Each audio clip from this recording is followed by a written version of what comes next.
प्रधानमंत्री नरेंद्र मोदी ने high level बैठक की है, रिव्यू बैठक, जिसमें ऑपरेशन गंगा के तहत जो अभियान चलाया जा रहा है भारतीयों को सुरक्षित वतन वापसी का, उसको लेकर रिव्यू बैठक की है।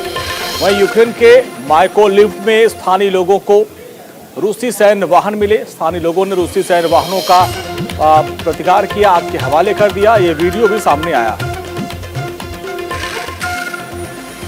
मारियोपोल में लोगों की मदद कर रही यूक्रेन की सेना, लोगों के घरों तक राहत सामग्री पहुंचा रही है सेना।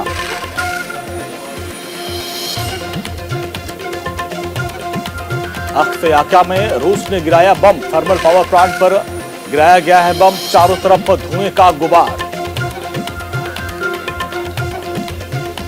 यूक्रेन से जंग के बीच अमेरिका ने रूस को दिया खुला प्रस्ताव, रूस जंग खत्म करने का ऐलान करे तो हटा देंगे सभी प्रतिबंध। यूक्रेन में मौजूद न्यूक्लियर पावर प्लांट पर अब रूसी सेना ने कब्जा कर लिया। इससे पहले रूसी सेना ने इस पर बमबारी की थी। इसके बाद प्लांट के इर्द गिर्द बिल्डिंग में धुआं निकलती हुई तस्वीर सामने आई थी। रूसी सेना ने यूरोप के सबसे बड़े न्यूक्लियर पावर प्लांट पर गोलीबारी की। परमाणु ऊर्जा केंद्र से धुएं उठे और यूक्रेन के विदेश मंत्री ने कहा कि अगर ये फटता तो चेरनोबिल से भी ज्यादा तबाही होती। इस घटना के बाद दुनिया में हड़कंप। यूक्रेन के राष्ट्रपति जेलेंस्की ने अमेरिकी राष्ट्रपति बाइडेन और ब्रिटेन के प्रधानमंत्री बोरिस जॉनसन से बात की। यूएनएससी की मीटिंग बुलाने का फैसला हुआ है। यूक्रेन के राष्ट्रपति जेलेंस्की ने कहा है कि मॉस्को न्यूक्लियर पावर प्लांट पर बमबारी करने वाला और चेरनोबिल आपदा को दोहराना चाहता है और ऐसा वो पहला देश है। कीव के हाटने उपनगर में हुए कई धमाके के बाद लोगों ने अपने बर्बाद घर को देखा। दक्षिण पश्चिमी में कई हवाई हमले हुए हैं, कई घर तबाह हुए। रूस से जंग के बीच यूक्रेन का साइबर हमला, रूसी स्पेस एजेंसी रोसकॉसमॉस में लगाई सेंध, हैकर्स ने दस्तावेज लीक किए। यूक्रेन के चेरनिहिव में रूस की भारी बमबारी हुई है, जिसमें बताया जा रहा है कि 33 लोगों की मौत हो गई, 18 घायल हुए। कीव से लौट रहे एक भारतीय छात्र को गोली लगी है। घायल छात्र को इलाज के लिए वापस कीव लाया गया है। पोलैंड में मौजूद केंद्रीय राज्य मंत्री वीके सिंह ने इस बात की जानकारी दी। जनरल वीके सिंह ने कहा कि हम ज्यादा से ज्यादा भारतीय छात्रों को वतन वापसी की कोशिश में लगे हुए हैं। घायल छात्र पर भी हमारी नजर है। यूक्रेन में फंसे भारतीयों का रेस्क्यू ऑपरेशन तेज हो गया है। ऑपरेशन गंगा की उड़ान जारी है और आज 5 से अधिक फ्लाइट प्रदेश लौटी हैं और अब तक 18,000 से अधिक छात्रों की वतन वापसी हो चुकी है। अमेरिका ने रूस पर एक और प्रतिबंध लगा दिया है। रूस के लोगों पर यात्रा प्रतिबंध लगाया है। अमेरिकी राष्ट्रपति जो बाइडेन ने इसकी घोषणा की और कहा कि पुतिन 2 दशकों में खुद को बनाया शक्तिशाली। यूक्रेन रूस जंग में आज 9वां दिन है। तबाही के बीच यूक्रेन के राष्ट्रपति जेलेंस्की ने पश्चिमी देशों से मांगी सैन्य सहायता। यूक्रेन और रूस में तीसरे दौर की वार्ता पर सहमति बनी है। बहुत जल्द दोनों देशों के बीच तीसरे दौर की बातचीत होगी। यूक्रेन में फंसे भारतीयों का जारी है ऑपरेशन एयरलिफ्ट। 219 भारतीयों के साथ बुखारेस्ट से दिल्ली पहुंचा भारतीय विमान। केंद्रीय कृषि राज्य मंत्री कैलाश चौधरी ने फूलों के साथ सभी का स्वागत किया। सिक्योरिटी काउंसिल की बैठक के बाद पुतिन ने कहा कि यूक्रेन ने चीनी और 3000 भारतीय नागरिकों को बंधक बनाया और हमारी सेना के लोगों को सुरक्षित निकालने में हमारी सेना मदद कर रही है। रूसी राष्ट्रपति पुतिन का बड़ा बयान, बोले रूस और यूक्रेन के लोग एक ही हैं।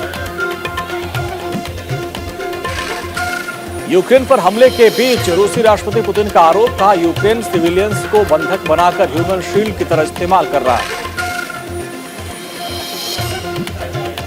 राष्ट्रपति पुतिन ने यूक्रेन को कट्टर गैंगस्टर कहा। बोले हमारी सेना वीरता के साथ निर्दोषों को बचाने के लिए लड़ रही है।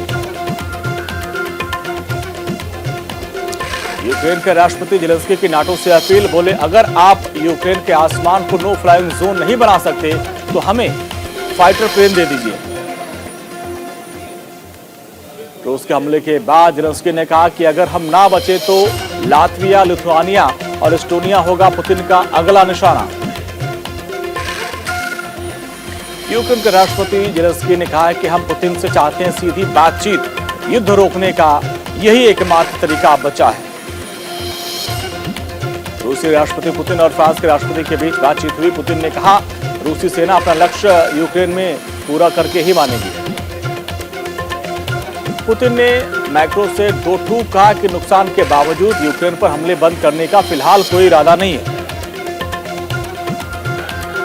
फ्रांस के राष्ट्रपति मैक्रो और पुतिन के बीच करीब 90 मिनट तक बातचीत हुई और मैक्रो ने साफ साफ कहा कि भाई आप युद्ध को रोकिए, लेकिन पुतिन ने कहा कि जब तक हमारा जो लक्ष्य है उसको हासिल नहीं करेंगे तब तक युद्ध चलेगा। पुतिन ने 90 मिनट की बातचीत के बाद फ्रांस के राष्ट्रपति बोले यूक्रेन में सबसे बुरा होना अभी बाकी है। फ्रांस के राष्ट्रपति ने पुतिन को साफ शब्दों में कहा कि यूक्रेन पर हमला रूस के लिए महंगा साबित होगा। मैक्रो ने सिविलियन हमले से पुतिन को बचने की सलाह दी। उधर क्वाड की बैठक में प्रधानमंत्री नरेंद्र मोदी ने कहा कि बातचीत कूटनीति से ही यूक्रेन संकट का हल हो। भारतीय रक्षा मंत्रालय ने एडवाइजरी जारी की है और छात्रों से संकट के दौर में 3 बातें बोलने की अपील की। रूसी भाषा में बोलें, हम छात्र हैं, हम लड़ाके नहीं, कृपया हमें नुकसान न पहुंचाए, हम भारतीय हैं। क्वाड बैठक में हुई रूस यूक्रेन को युद्ध को लेकर चर्चा। प्रधानमंत्री मोदी ने कहा कि क्वाड अपने मूल लक्ष्य बने रहना चाहिए, उससे भटकना नहीं चाहिए। भारतीय डिफेंस मिनिस्ट्री ने खार्किव में फंसे लोगों के लिए एडवाइजरी जारी की। कहा कि लोग रूसी सैन्य दस्ते से बचने के लिए सफेद झंडा या सफेद कपड़ा लेके चले, लहराएं। ऑपरेशन गंगा ने 30 रेस्क्यू ऑपरेशन चलाया जा रहा है। छात्रों की निकासी के लिए रूसी मूल के विमान तैनात किए जाएंगे। IL-76 को बहुत जल्द उड़ान भरने की अनुमति मिलेगी। यूक्रेन के तट पर बारूदी सुरंग से टकराया एस्टोनिया मालवाहक जहाज। धमाके के बाद डूबा जहाज। 4 क्रू मेंबर्स के लापता होने की खबर। यूक्रेन की संसद का बड़ा फैसला, रूस और वहां के नागरिकों के स्वामित्व वाले संपत्ति जब्त करने का कानून बनाया, उसको मंजूरी दी। यूक्रेन की राजधानी कीव में एयर अलार्म जारी है। लोगों से सुरक्षित बंकर में जाने को कहा गया है। अमेरिकी राष्ट्रपति जो बाइडेन की कैबिनेट के साथ मीटिंग। रूसी कुलीन वर्ग पर अतिरिक्त प्रतिबंध लगाने की चर्चा। यूक्रेन IT आर्मी का रूस और बेलारूस पर cyber attack. Belarus railway network और रूसी GPS हैक किया। और रूस और बेलारूस के ऊपर साइबर अटैक किया गया है। बेलारूस के रेलवे नेटवर्क को और रूस के स्पेस नेटवर्क को और उनके एजेंसी को हैक किया गया है। उधर रूस और यूक्रेन के दूसरे दौर के बातचीत में सिविलियंस को निकालने के लिए मानवीय कॉरिडोर पर दोनों देशों के बीच सहमति बनी।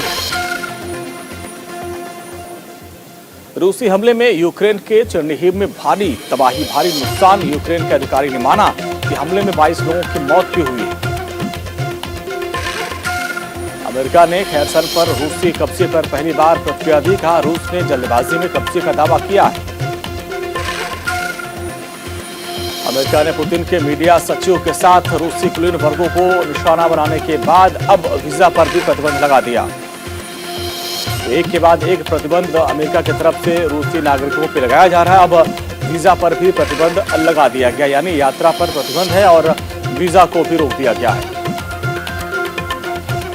यूक्रेन के दक्षिण में 2 परमाणु ऊर्जा संयंत्रों की तरफ तेजी से बढ़ रही है रूसी सेना। यूक्रेन संचालित परमाणु कंपनी एनर्गोटॉम कार्यवाहक प्रमुख पेट्रो कोटिन ने इस बात की जानकारी दी।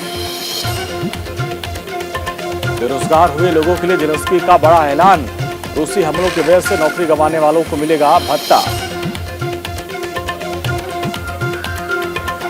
रोमानिया पहुंचा फ्रांसीसी सैनिकों का काफिला। नाटो सेना ज्वाइन करने के लिए पहुंचे फ्रांसीसी सैनिक। बख्तरबंद गाड़ियों के साथ रोमानिया पहुंचे हैं सैनिक। बौखलाए रूस ने अपने स्पेस रॉकेट से हटाया अमेरिका, जापान, ब्रिटेन का फ्लैग। रूसी स्पेस एजेंसी प्रमुख दिमित्री रोगोजिन बोले भारत का झंडा रहेगा यहां बरकरार। रूसी विदेश मंत्रालय ने कहा है कि रूस की आंतरिक राजनीतिक और सुरक्षा को कमजोर करने के लिए बीबीसी का हो रहा इस्तेमाल। रूसी न्यूज चैनल RT का प्रसारण अब रंबेल पर शुरू होगा। यूक्रेन हमले के बाद फेसबुक, ट्विटर और यूट्यूब जैसे प्लेटफॉर्म ने प्रतिबंध लगाया था।